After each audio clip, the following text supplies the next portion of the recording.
Hello दोस्तों, स्वागत है आपका अपने चैनल जीके विद बडौल में। दोस्तों ये क्लास आपकी हिस्ट्री की क्लास रहने वाली है, जिसके अंदर हम आपको टॉपिक कराएंगे आज का वैदिक काल। क्या वैदिक काल आज का हमारा टॉपिक रहने वाला। और आपको बता दूं, आपका एसएससी सीएचएसएल की डेट आ गई है। जो हमारा एसएससी सीएचएसएल जो एग्ज़ाम होगा, ये हमारे कब से स्टार्ट हो रहे हैं। देखिए, ये हमारे स्टार्ट हो रहे हैं 25 मई से। कब से? 25 मई से स्टार्ट हो रहे हैं और 10 जून तक चलेंगे। 10 जून तक। तो 25 मई से अगर जिसको भी एग्ज़ाम है तो आपके पास लगभग 2.5 महीने का समय है। 2.5 महीने ना, आप क्या चल रहा है, मार्च, अप्रैल से मई, मई से जून। देखिए 2.5 महीने का लगभग आपके पास समय है। तो जो हम क्लासें करा रहे हैं आपकी 2.5 महीने से पहले सारी क्लासें हो जाएंगी। इसके अंदर हम आपको प्रैक्टिस कराते हैं। प्रैक्टिस के तौर पर हम क्वेश्चन जितने आपके बन सकते हैं एक चैप्टर से, वो सारे कंप्लीट कराते हैं। तो हमारे साथ जुड़े रहिएगा और चैनल को नए आए हैं तो सब्सक्राइब कर देंगे। चलिए अगला हम क्वेश्चन पे चलते हैं। क्वेश्चन हमारा है, आर्य शब्द इंगित करता है। क्या आर्य शब्द इंगित करता है श्रेष्ठ वंश को? किसे? श्रेष्ठ वंश को इंगित करता है आर्य शब्द। ऑप्शन नंबर डी इसका राइट हो जाएगा। चलिए अगले क्वेश्चन पे चलते हैं। अगला क्वेश्चन हमारा है, क्लासिकीय संस्कृति में आर्य शब्द का अर्थ क्या है? क्लासिकीय संस्कृति में आर्य का जो शब्द है वो है एक उत्तम व्यक्ति। क्या है? एक उत्तम व्यक्ति है। ऑप्शन नंबर डी हो जाएगा इसका राइट आंसर, एक उत्तम व्यक्ति। चलिए अगला क्वेश्चन है, सबसे पुराना वेद कौन सा है? सबसे पुराना वेद हमारा कौन सा? यह है ऋग्वेद। कौन सा? ऋग्वेद सबसे पुराना वेद है। कितने वेद हैं हमारे भारतीय साहित्य में? ये हमारे हैं 4 वेद। कौन कौन से? पहला हमारा है ऋग्वेद। ऋग्वेद के बाद कौन सा आता है? ऋग्वेद के बाद आता है हमारा सामवेद। कौन सा? सामवेद। सामवेद के बाद आता है हमारा यजुर्वेद। कौन सा? यजुर्वेद। उसके बाद में हमारा कौन सा आता है? अर्थववेद। कौन सा? अर्थववेद आता है हमारा चौथा है। यानी कि आपको ध्यान रखना है 4 हैं। चलिए अगले क्वेश्चन पे चलते हैं। अगला हमारा क्वेश्चन है, त्रयी नाम है किसका? त्रयी नाम किसका है? देखिए त्रयी नाम है 3 वेदों का। किसका? 3 वेदों का। कौन सा वेद है जो त्रयी वेद में नहीं आता? देखिए त्रयी वेद में कौन सा वेद नहीं आता? अर्थववेद नहीं आता है। कौन सा? अर्थववेद नहीं आता है। कौन कौन से आते हैं? ये ऋग्वेद, यजुर्वेद और सामवेद आते हैं। इन्हें हम वेदत्रयी बोलते हैं या फिर त्रयी बोलते हैं। वेदत्रयी भी बोलते हैं या त्रयी बोलते हैं, ध्यान रखेंगे। चलिए अगला क्वेश्चन हमारा है, किस वैदिक ग्रंथ में वर्ण शब्द का सर्वप्रथम नामोल्लेख मिलता है? किस में मिलता है? ये मिलता है हमारा किस में? ये मिलता है हमारा ऋग्वेद में मिलता है। ऑप्शन नंबर ए इसका राइट आंसर हो जाएगा, ऋग्वेद में मिलता है। आपको ध्यान रखना है। चलिए अगले क्वेश्चन पे चलते हैं हम। अगला हमारा क्वेश्चन है, वर्ण व्यवस्था से संबंधित पुरुष सूक्त मूलतः पाया जाता है किसमें? मूलतः जो ये पाया जाता है ये ऋग्वेद में पाया जाता है। किसमें? ऋग्वेद में। ऑप्शन नंबर सी इसका राइट आंसर हो जाएगा, Rigveda is the right answer. चलिए अगला क्वेश्चन है, मिलान आपको करना है। ठीक है, मिलान कीजिए। अर्थववेद का क्या होगा? अर्थववेद का हमारा क्या हो जाएगा? अर्थववेद का हो जाएगा औषधियों से संबंधित, यानी कि ए का तीसरा हो जाएगा। एक सेकंड, ए का हमारा तीसरा हो जाएगा। और ऋग्वेद का क्या होगा? देखिए ऋग्वेद का हमारा हो जाएगा क्या? ऋग्वेद का ईश्वर महिमा हो जाएगा, बी का पहला। यजुर्वेद का हमारा क्या हो जाएगा? यजुर्वेद का हो जाएगा हमारा बलिदान विधि, यानी कि इसका हो जाएगा हमारा दूसरा। और सामवेद हमारा कौन सा है? सामवेद हमारा संगीत से है, तो इसका चौथा हो जाएगा। तो 3 1 2 4 क्या हो जाएगा? 3 1 2 4, यानी कि आपका हो जाएगा 3 1 2 4। ऑप्शन नंबर ए इसका राइट आंसर हो जाएगा। चलिए अगले क्वेश्चन पे चलते हैं। अगला क्वेश्चन आपको मिलान करना है। ऋग्वेद का बताइए। देखिए ऋग्वेद का बताइए, ऋग्वेद का क्या होगा?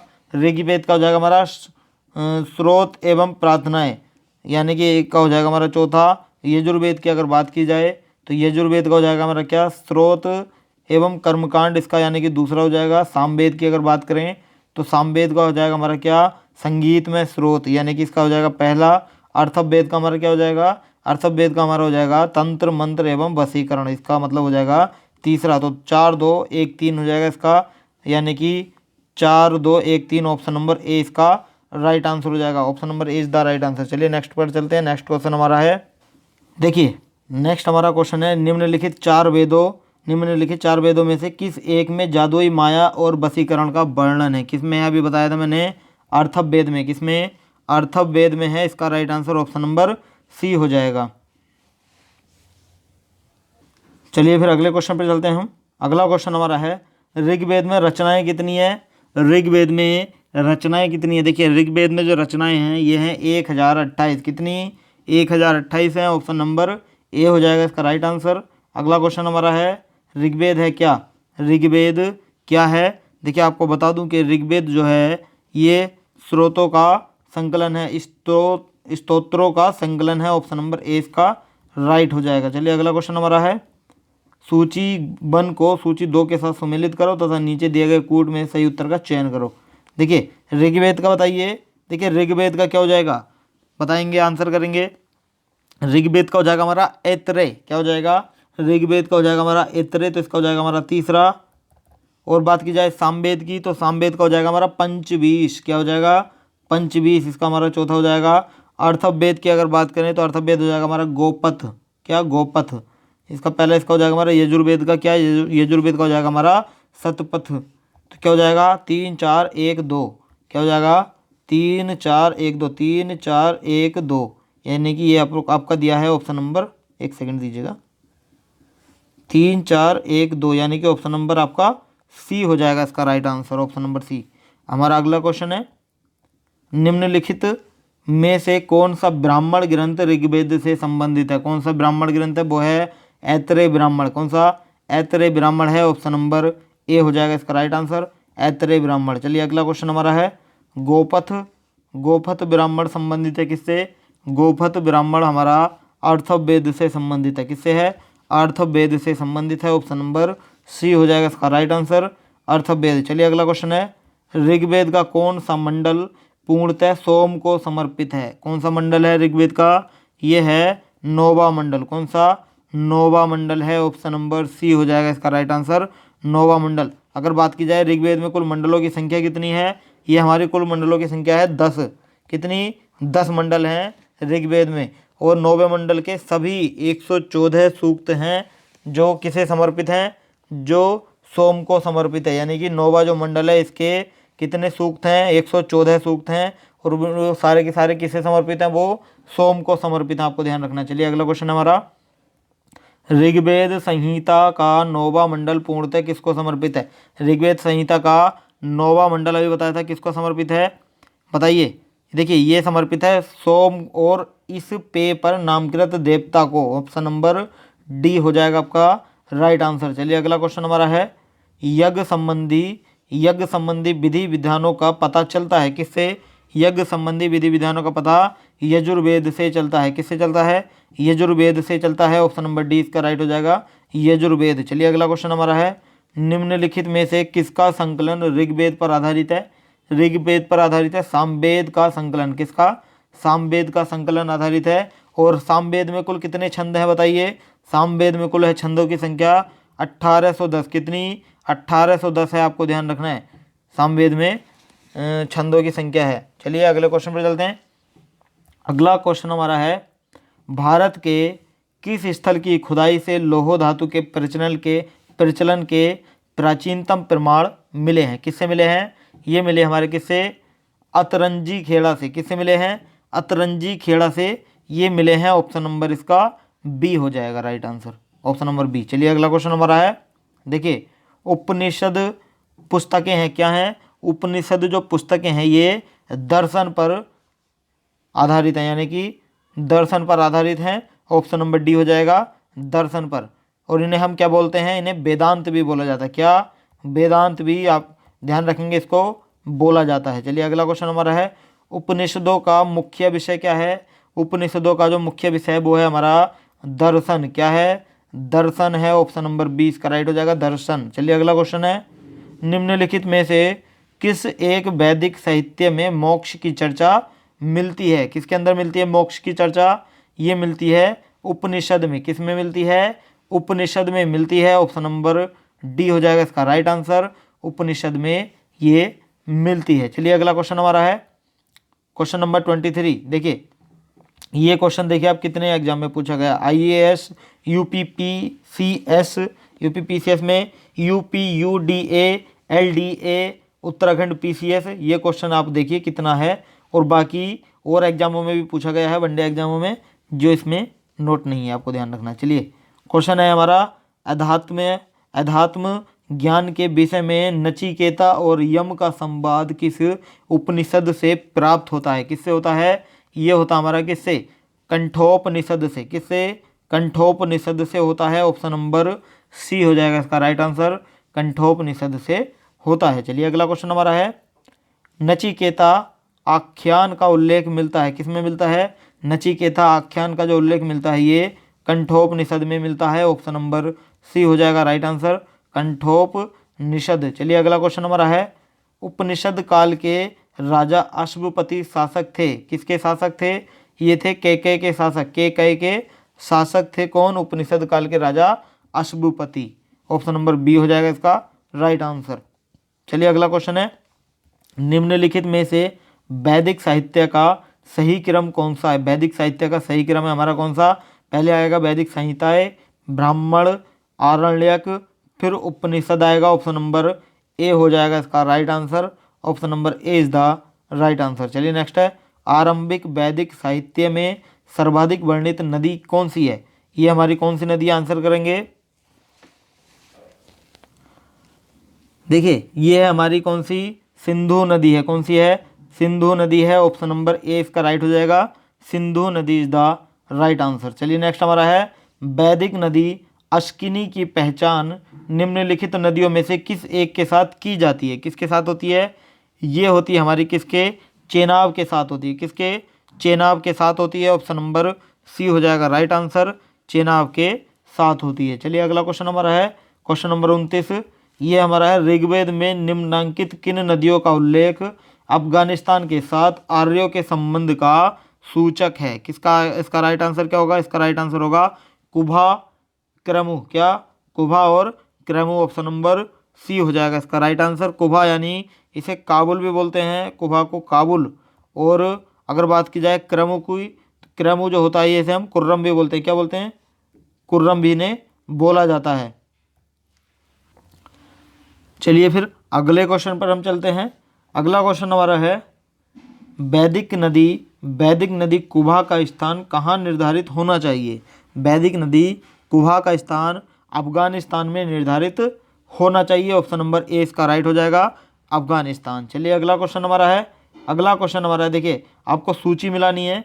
वैदिक नदियाँ दी गई हैं और आधुनिक नाम दिए गए हैं। कुभा का आधुनिक नाम क्या है? देखिए कुभा का आधुनिक नाम है काबुल, मैंने अभी बताया था काबुल है।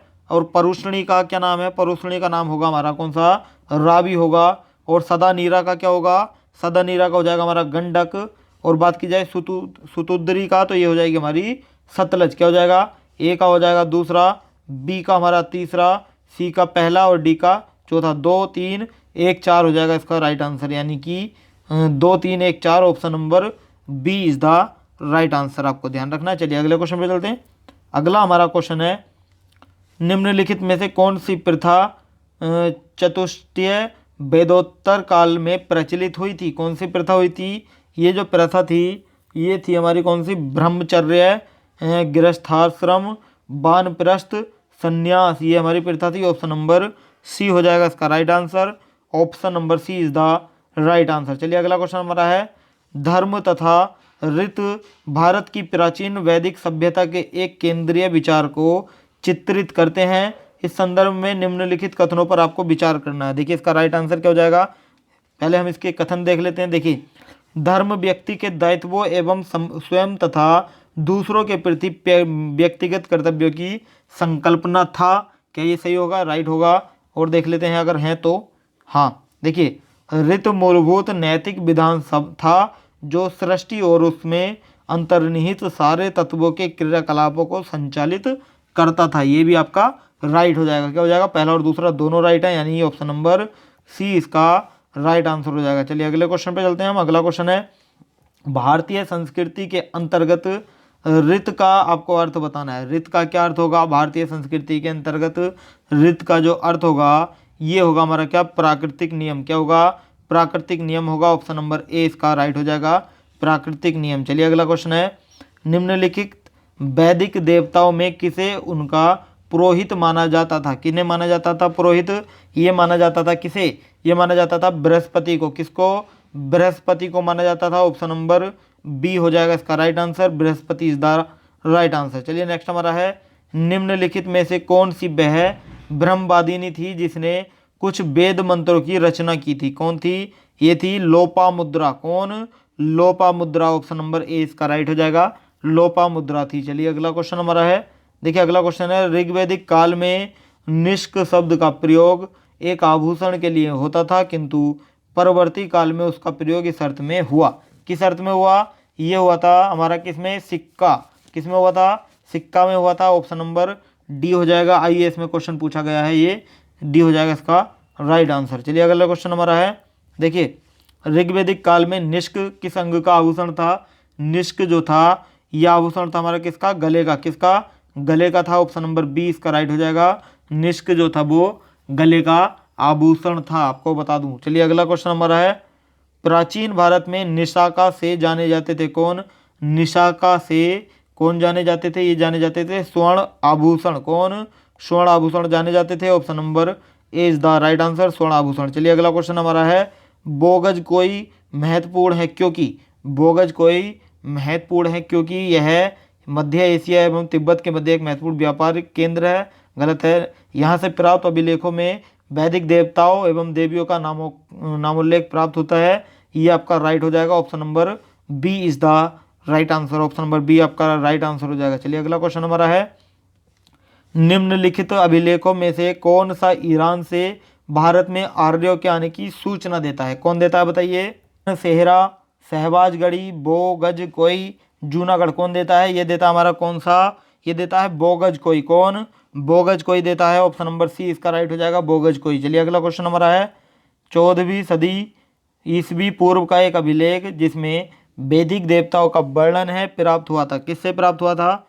ये जो प्राप्त हुआ था ये बोगज कोई से प्राप्त हुआ था। किससे? बोगज कोई से हुआ था। ऑप्शन नंबर बी इसका राइट हो जाएगा, बोगज कोई। चलिए अगला क्वेश्चन हमारा है, निम्नलिखित में से किसने आर्यों के आदि देश के बारे में लिखा था? किसने लिखा था? ये लिखा गया था किसके द्वारा? ये लिखा गया था बाल गंगाधर तिलक द्वारा। ऑप्शन नंबर डी हो जाएगा, बाल गंगाधर तिलक इसका राइट आंसर हो जाएगा। चलिए अगला क्वेश्चन हमारा है, जिस ग्रंथ में पुरुष मेध का उल्लेख हुआ है वह है क्या है? जिस ग्रंथ में पुरुष मेध का जो उल्लेख हुआ है वो हमारा क्या है? वो है हमारा शतपथ ब्राह्मण। क्या है? शतपथ ब्राह्मण है। ऑप्शन नंबर सी हो जाएगा राइट आंसर, शतपथ ब्राह्मण इसका राइट आंसर हो जाएगा। चलिए अगला क्वेश्चन हमारा है, शतपथ ब्राह्मण में उल्लेखित राजा विदेग माधव से संबंधित ऋषि कौन थे? ये थे हमारे कौन? ऋषि Gautam Raghugarh. Option number D इसका राइट हो जाएगा, ऋषि गौतम रघुगढ़ थे।